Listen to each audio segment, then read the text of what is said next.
Hi all, എൻ്റെ പേര് Gayathri. May 1 ദുബായിൽ വെച്ചിട്ടായിരുന്നു എൻ്റെ എക്സാം. ബൈ ഗോഡ്സ് ഗ്രേസ് ഞാൻ എക്സാം പാസ്സായി.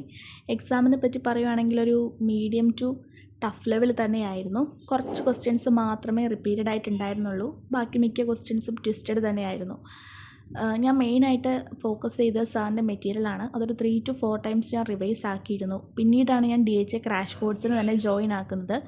സോ DHA ക്രാഷ് കോഴ്സിൽ നിന്ന് കിട്ടിയ നോട്ട്സ് ഞാൻ എക്സാം പോകുന്നതിനൊരു 1 വീക്ക് ബിഫോർ ഒന്നുകൂടെ റിവൈസ് ചെയ്തു. പിന്നീട് May yellow DHA new files, അതുപോലെ തന്നെ ഓൾ കാൽക്കുലേഷൻ സ്ട്രക്ചേഴ്സ് എല്ലാം ഞാൻ നോക്കിയിരുന്നു. കാൽക്കുലേഷൻ്റെ ഓരോ ഫോർമുലാസും അതുപോലെ തന്നെ ഇമ്പോർട്ടൻ്റ് ആയിട്ടുള്ള സ്ട്രക്ചേഴ്സും ഞാനൊരു സെപ്പറേറ്റ് പേപ്പറിലാക്കിയിരുന്നു. സോ എക്സാമിന് പോകുന്നതിന് മുമ്പ് അതൊന്ന് മറിച്ച് നോക്കുമ്പോൾ നമുക്കത് കുറച്ചുകൂടെ എളുപ്പമാക്കി. അതുപോലെ തന്നെ ഏറ്റവും ഇമ്പോർട്ടൻ്റ് ആണ് ഡൗട്ട് ഡിസ്കഷൻ ഗ്രൂപ്പ്. നമ്മളതിൽ ഇൻവോൾവ് ആകുമ്പോഴേക്കും നമുക്ക് സ്വയം അത് സോൾവ് ചെയ്യാൻ പറ്റുന്നുണ്ടോ അല്ലെങ്കിൽ ആൻസേഴ്സ് കണ്ടെത്താൻ പറ്റുന്നുണ്ടോ നോക്കുമ്പോഴും നമ്മുടെ കോൺഫിഡൻസ് ലെവൽ കൂട്ടും. അതുപോലെ ഡൗട്ടുള്ള ക്വസ്റ്റ്യൻസ് ഞാൻ എപ്പോഴും എൽദോ സാറായിട്ടായിരുന്നു ഡിസ്കസ് ചെയ്തിരുന്നത്. സാർ എന്നെ ഒത്തിരി ഹെൽപ്ഫുള്ളാക്കിയിരുന്നു.